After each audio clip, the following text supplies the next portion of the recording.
आज Bharat sustainable development की दिशा में वन सन, वन अर्थ, वन ग्रिड जैसे ग्लोबल मूवमेंट को भी लीड कर रहा है।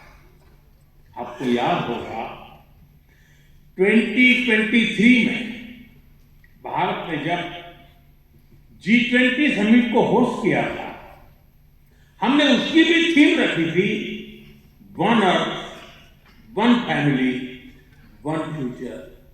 हमारे इन प्रयासों में वसुधैव कुटुंबकम की भावना जुड़ी हुई है। श्री नारायण गुरु जैसे संतों की प्रेरणा जुड़ी हुई है। साथियों, श्री नारायण गुरु ने एक ऐसे समाज की परिकल्पना की थी जो भेदभाव से मुक्त हो। मुझे संतोष है कि आज देश सेक्युलेशन अप्रोच पर चलते हुए भेदभाव की हर गुंजाइश को खत्म कर रहा है। लेकिन आप 10-11 साल पहले की हालत को याद करिए। आजादी के इतने दशक बाद भी करोड़ों देशवासी कैसा जीवन जीने को मजबूर थे। करोड़ों परिवारों के सिर पर छत तक नहीं थी। लाखों गांवों में पीने का साफ पानी नहीं था। छोटी छोटी बीमारी में भी इलाज कराने का विकल्प नहीं। गंभीर बीमारी हो जाए तो जीवन बचाने का कोई रास्ता नहीं। करोड़ों गरीब, दलित, आदिवासी महिलाएं मूलभूत मानवीय गरिमा से वंचित थे। और ये करोड़ों लोग इतनी पीढ़ियों से इन कठिनाइयों में जीते चले आ रहे थे कि उनके मन में बेहतर जिंदगी की उम्मीद तक मर चुकी थी। जब देश की इतनी बड़ी आबादी ऐसी पीड़ा और निराशा में थी, तब देश कैसे प्रगति कर सकता था। और इसलिए हमने सबसे पहले संवेदनशीलता को सरकार की सोच में डाला। हमने सेवा को संकल्प बनाया।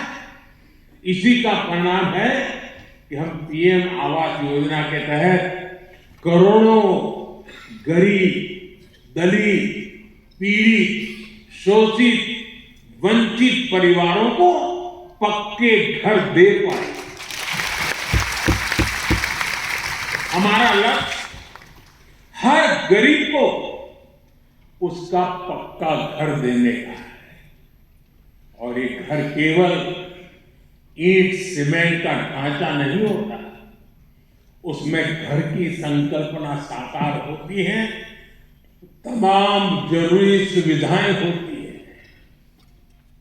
हम 4 दीवारों वाली इमारत नहीं देते, हम सपनों को संकल्प में बदलने वाला घर देते हैं। इसलिए पीएम आवास योजना के घरों में गैस, बिजली, शौचालय जैसी हर सुविधा सुनिश्चित की जा रही है। जल जीवन मिशन के तहत हर घर तक पानी पहुंचाया जा रहा है। ऐसे आदिवासी इलाकों में जहां कभी सरकार पहुंची ही नहीं, आज वहां विकास की गारंटी पहुंच रही है। आदिवासियों में, उसमें भी जो अति पिछड़े आदिवासी हैं, हम उनके लिए पीएम जनमन योजना शुरू की है। उससे आज कितने ही इलाकों की तस्वीर बदल रही है।